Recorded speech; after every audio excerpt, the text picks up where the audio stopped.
Hey guys, this is Ryan from rm-sounds.com, and today I just want to give you a quick tip in response to a question that was asked on the We Are the Music Makers forum by Gritbox, and he actually referenced one of my other tutorial videos, so I'm dedicating this to him. He was looking to replicate a certain sound used in a few Aphex Twin tracks, sort of percussion-y synth part. It's really hard to explain, actually. I'll just play it for you. So first here we have Goodbye Route by The Tuss.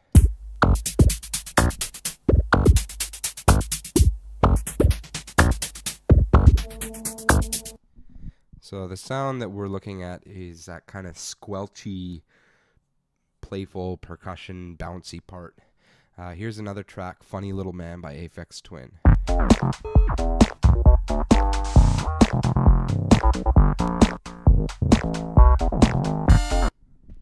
And finally, Is Us by Aphex Twin.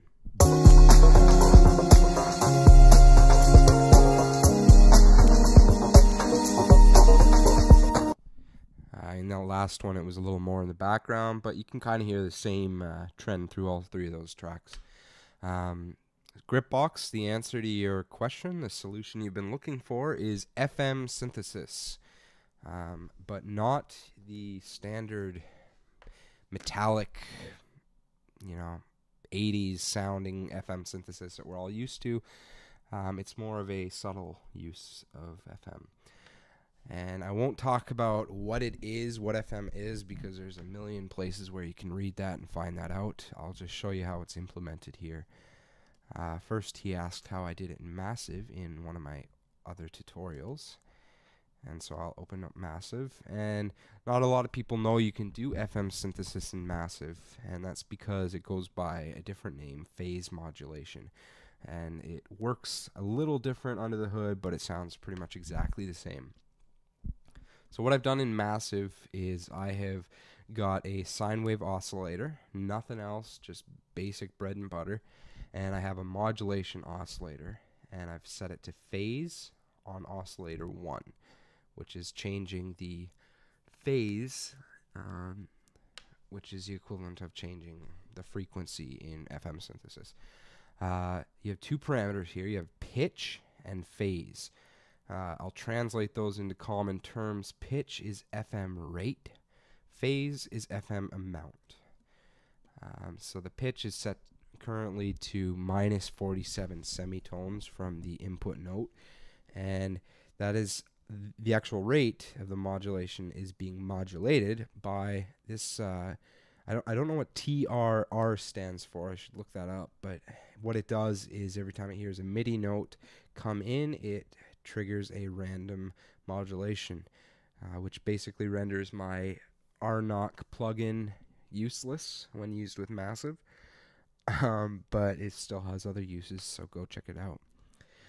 But anyway, that's changing it within a range of 28.5 semitones above minus 47 semitones. And also that same R is applied to the phase amount, the FM amount, in this range of whatever, 30% to 75%, whatever that is, somewhere in there. So the pitch is going to change the rate of the squelchiness, and the phase is going to change how clangy it sounds. When it's all the way down, you're going to get a simple sine wave tone. When it's up, it's going to get a little more aggressive.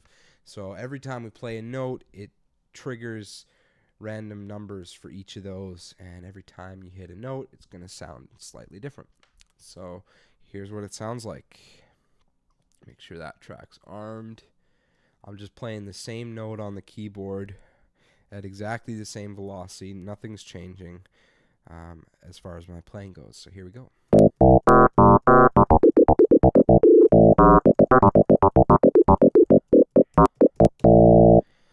So yeah, obviously not exactly the same as what you heard on the tracks, because there's, there's disparities between the gear used and the effects processing afterwards and everything. And of course, there's subtle tweaks that you have to make to get it exactly where you want, but that's the basic concept of it. And also, Gripbox, you had asked how to do this in Ableton. I don't know if you have Ableton Suite or if you've purchased Operator. It doesn't come standard with Ableton, but if you are interested in doing this more, this is maybe a little bit of money you might want to spend. Operator is a traditional FM synthesizer in Ableton. And for those of you not familiar, what you're looking at is 4 operators, which are oscillators, and they are set up in a sort of vertical pattern here. And you can see all the different choices you have along here. We've got it set to the first one, the default, which means A is our carrier that gets modulated by B. B can be modulated by C, and C can be modulated by D. So you can get pretty complex stuff happening, but we're going to keep it simple. We got A set to a simple sine wave, nothing fancy, and B is also a sine wave. And the nice thing about Operator is you can actually see, if you set this fixed button, you can actually see the exact frequency that you're working at, as opposed to a dynamic frequency that changes with your MIDI note pitch.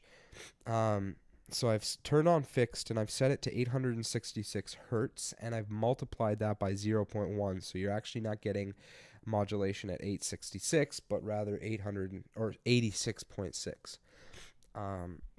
And I've set my level around here. The level, again, to translate to common terms, level here is FM amount, frequency is FM rate. So I got this sitting around here. It happens to be where I like it. The higher up you go, the more metallic it gets, and that's no good.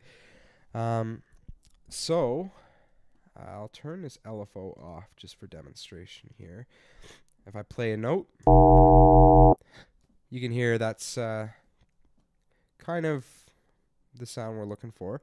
And I mentioned earlier, this isn't your traditional clangy metallic FM sound, and that's because it's used at a very low rate when it comes to FM rates. It's just above audio, or it's just getting into the realm of audio rate modulation. So you can hear, again, translate all these down by multiplying to 0.1. So this is 44 hertz. You know, if you go way down to 28 hertz here, you can start to hear the vibrato. Here we're at 14. So we're looking for a value that starts to get into those not so easily discernible tones. Just like that. Put it back around where I had it. The reason I'm setting it up here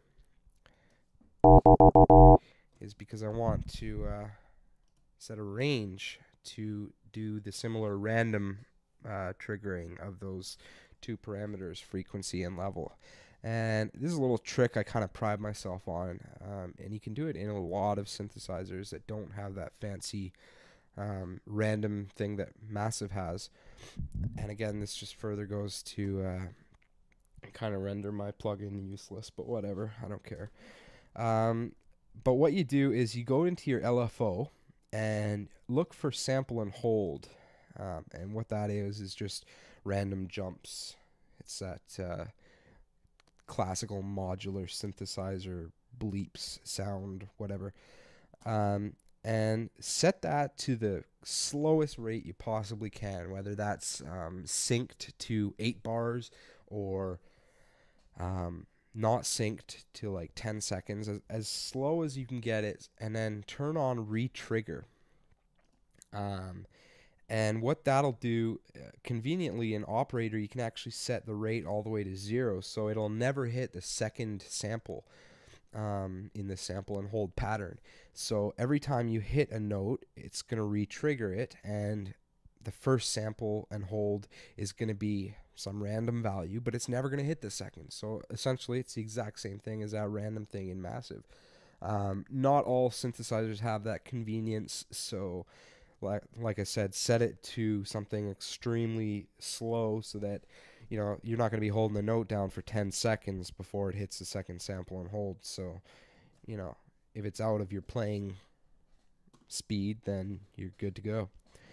So yeah, this LFO, if you look at my settings in here, the destination A is set to oscillator B, operator B, its frequency. And destination B is set to operator B's volume. So again, this is doing the same thing that we set up in the massive patch, and not surprisingly, it sounds very similar. Here we go.